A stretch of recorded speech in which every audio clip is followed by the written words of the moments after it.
Bonjour et bienvenue dans cette fascinante histoire. Huawei, le grand rival chinois de Nvidia, a décidé, cette fois, de frapper fort. L'entreprise a récemment dévoilé un processeur graphique innovant, entièrement dédié à l'intelligence artificielle. Ce GPU est le cœur palpitant de son tout nouveau système cloud, le Matrix IA. Cette solution se positionne comme la plus puissante en Chine pour des centres de données dédiés à l'intelligence artificielle. Avec des technologies exclusivement locales, Huawei affiche des performances annoncées à presque 2 fois celles des meilleures puces de Nvidia. C'est une démonstration de puissance, alors que l'importance des data centers pour l'IA ne cesse de croître. La question qui se pose est simple. Comment Huawei a-t-il réussi un tel exploit, malgré les restrictions américaines? Ces restrictions ont provoqué un bouleversement, en stimulant l'innovation et le développement en Chine. Alors que Nvidia reste le leader mondial, Huawei trace son propre chemin unique, créant un écosystème technologique spécifique à la Chine. Ce qu'il met en place est fascinant. Huawei ne se limite pas à concevoir des puces. L'entreprise bâtit une chaîne d'approvisionnement autonome, de la fabrication des galettes de silicium à la production de semi-conducteurs sur mesure. Si vous souhaitez plonger au cœur de cette guerre technologique, abonnez-vous à notre chaîne. Le processeur le plus innovant créé en Chine est l'Ascend 910 Coulomb de Huawei. C'est la réponse de Huawei à la puce Blackwell GB200 de Nvidia, déjà livrée à des clients. Pour cerner sa puissance, examinons sa conception. Huawei a adopté une stratégie similaire à Nvidia, en développant des puces toujours plus grandes. Cela répond à la nécessité des modèles d'intelligence artificielle, qui requièrent un traitement de données colossal. À l'instar de Nvidia, Huawei a opté pour une architecture à double puce. Concrètement, ce processeur graphique est composé de 2 dies, reliés par un pont d'interconnexion à grande vitesse. Chaque puce est entourée de 4 modules de mémoire, doublant ainsi sa puissance de calcul et sa capacité mémoire. Selon les spécifications officielles, ce GPU atteint 800 teraflops en précision 16 bits. À titre de comparaison, il est 4 fois plus puissant que la puce H20, que peut vendre Nvidia en Chine. Cependant, il reste environ 3 fois moins performant que la puce GB200, le meilleur produit de Nvidia. Mais Huawei compense ce manque de puissance brute avec d'autres atouts.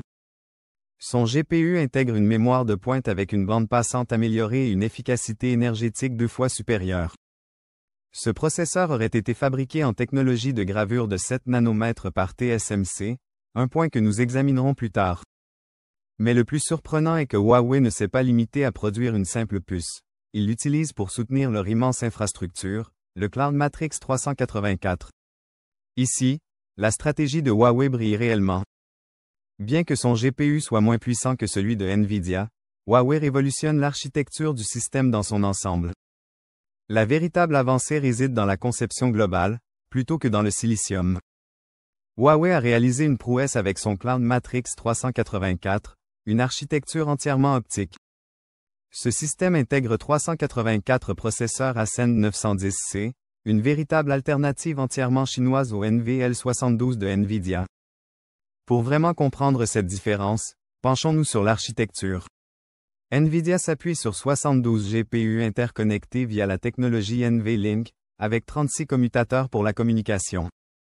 Ces connexions, majoritairement électriques, reposent sur des câbles en cuivre.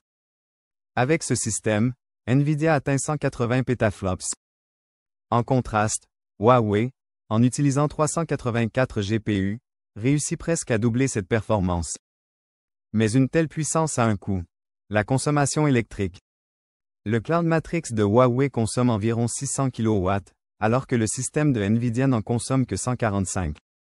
Cela fait plus de 4 fois la consommation de Nvidia. La raison de cette différence est double. D'abord, le silicium de Huawei est moins efficace. Mais le principal facteur réside dans l'architecture. Huawei a complètement opté pour le tout optique. Chaque processeur graphique parmi les 384 est relié au réseau via divers émetteurs-récepteurs optiques. Cela apporte une bande passante impressionnante, mais ce choix demande une immense quantité d'énergie. De plus, cela rend le système complexe à entretenir. C'est là que réside la beauté et le risque de la solution Huawei. Ce n'est pas un simple remplacement de l'infrastructure Nvidia, mais bien plus qu'adéquat pour surpasser les puces disponibles en Chine.